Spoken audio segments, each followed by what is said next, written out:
Pernah kepikiran nggak kalau panduan terbaik buat memahami diri kita di abad ke-21 ini ternyata udah ditulis 1000 tahun yang lalu?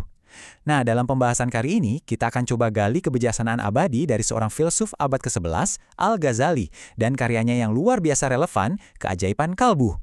Buku ini itu sebenarnya bagian dari mahakarya yang jauh lebih besar. Judulnya Ihya Ulumuddin. Anggap aja ini semacam peta buat kita menjelajahi dunia batin kita sendiri. Dan di dalamnya, ada beberapa pertanyaan yang, wah, dalam banget, yang bakal jadi pemandu kita di perjalanan ini. Oke, mari kita bedah bareng-bareng. Waktu Al-Ghazali ngomongin soal kalbu, ini penting banget ya. Dia itu nggak lagi ngebahas organ fisik yang memompa darah di darah kita. Bukan. Dia merujuk ke inti dari keberadaan kita, pusat kesadaran, emosi, dan pikiran kita. Inilah perjalanan kita buat memahaminya. Jadi, bagian pertama ini adalah tentang memahami konsep dasarnya dulu. Menurut Al-Ghazali, kalbu itu ibarat pusat komando yang menentukan semua pengalaman hidup kita. Apapun yang terjadi di dalam pasti bakal kelihatan di luar. Jadi, coba deh lupain dulu soal anatomi. Bayangin kalbu itu kayak ruang kontrol di dalam diri Anda. Disinilah cara pandang Anda dibentuk, emosi Anda diolah, dan keputusan-keputusan paling penting dalam hidup Anda dibuat.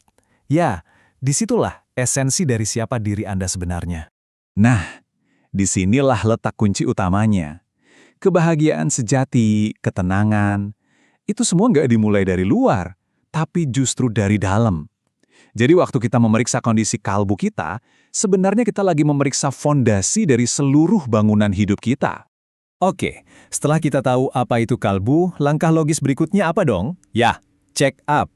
Al-Ghazali ngajak kita buat jadi dokter buat diri kita sendiri dengan jujur mendiagnosis gimana sih kondisi batin kita saat ini. Ini dia pertanyaan pertama dari 3 pertanyaan kunci itu. Pertanyaan ini tuh kayak ngajak kita buat ngaca, tapi ngacanya dalam banget. Jangan-jangan, tanpa kita sadari, ada banyak penyakit atau noda yang ngehalangin kita buat berkembang dan ngerasain damai. Terus, apa sih yang dimaksud penyakit di sini? Ini bukan penyakit fisik ya. Kita bisa anggap ini sebagai sifat-sifat yang merusak atau beban emosional yang sering kita bawa-bawa. Hal-hal yang bikin kita jadi gampang marah, cemas, atau nggak bisa ngelihat masalah dengan jernih. Biar lebih kebayang, ini beberapa contoh konkretnya. Kesombongan yang bikin kita jadi susah belajar, iri hati yang bisa merusak hubungan baik, atau kemarahan yang nggak terkendali.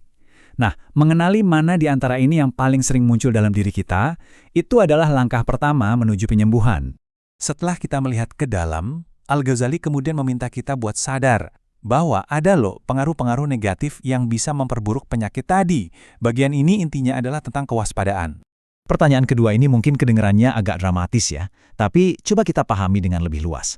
Setan di sini bisa kita artikan sebagai metafora untuk semua godaan dari luar dan juga bisikan-bisikan negatif dari dalam diri kita sendiri yang suka ngedorong kita ke arah yang salah.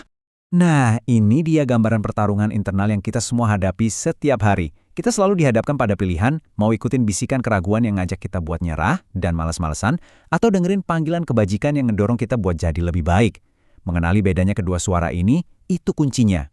Dari diagnosis dan kewaspadaan, sekarang kita pindah ke bagian yang paling proaktif dan paling ngasih harapan. Ini bukan cuma soal ngehindarin yang jelek, tapi tentang secara aktif membangun yang baik. Ini dia pertanyaan ketiga, dan ini benar-benar pengubah permainan. Pertanyaan ini seolah-olah bilang kalau kebajikan, kayak sabar, dermawan, atau berani, itu bukanlah sesuatu yang kita punya atau tidak punya. Bukan. Itu adalah sebuah keterampilan yang harus kita latih terus-menerus. Jadi, gimana cara melatih kalbu? Prosesnya bisa kita sederhanain jadi 3 langkah ini. Mulai dari kesadaran yang kita dapat dari pertanyaan pertama, lanjut dengan kewaspadaan dari pertanyaan kedua, dan diakhiri dengan latihan yang konsisten dari pertanyaan ketiga. Ini kayak siklus perbaikan diri yang nggak ada habisnya. Sekarang, mari kita satukan semuanya.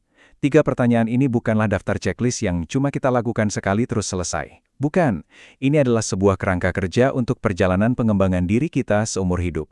Poin krusialnya adalah ketiga elemen ini tuh kerja bareng sebagai sebuah sistem. Nggak bisa dipisah-pisahin. Punya kesadaran diri aja nggak cukup kalau nggak ada tindakan. Dan tindakan kita bakal ngawur kalau nggak didasari kesadaran.